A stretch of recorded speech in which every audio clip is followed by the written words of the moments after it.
The USFL rules and officiating in 2023. So the USFL is going to be undergoing some minor changes for their second season.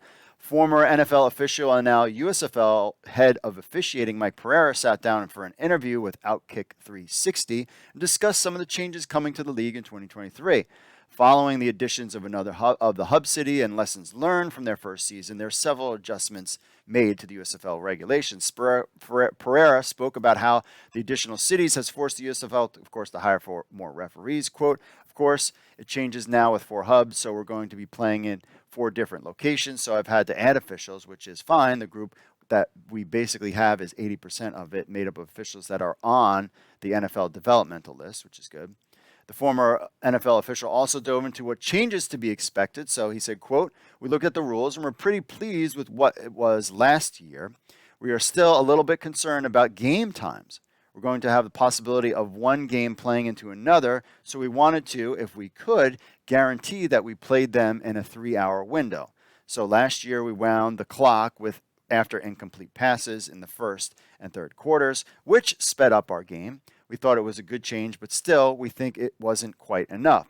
So we're going to wind the clock in the second and fourth quarters, also after incomplete passes, up until the 5-minute mark of the quarter, and we'll see in the first couple weeks where that makes our time frame fall. So this is still, they're tweaking things, trying to make them work.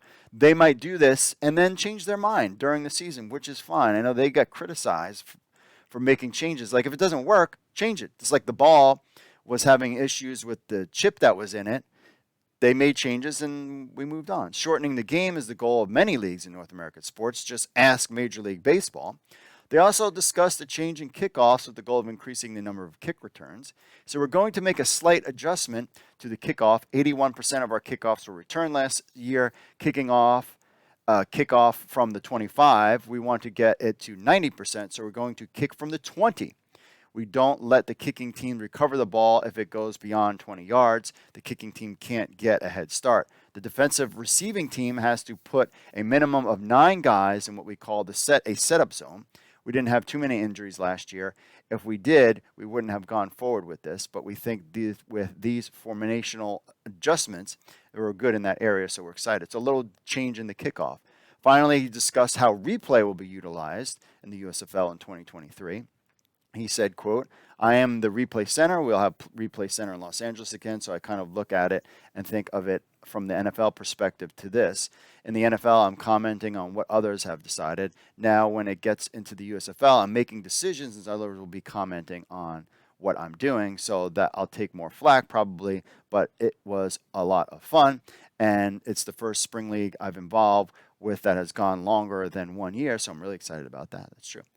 So there are just some minor tweaks from Mike Pereira. I'm not sure we'll get some kind of official thing, but as the season progresses, we will certainly hear more about these rules. But again, they're trying to make the game shorter, which is something Major League Baseball, have you seen them with their clock and changing all sorts of rules? Because people want to be in and out, they don't want to spend all day watching the games. And as you could tell from what he said, they don't want the games to bleed into each other because of their broadcast stuff. So it'll be interesting to see how these rules pan out in the 2023 season.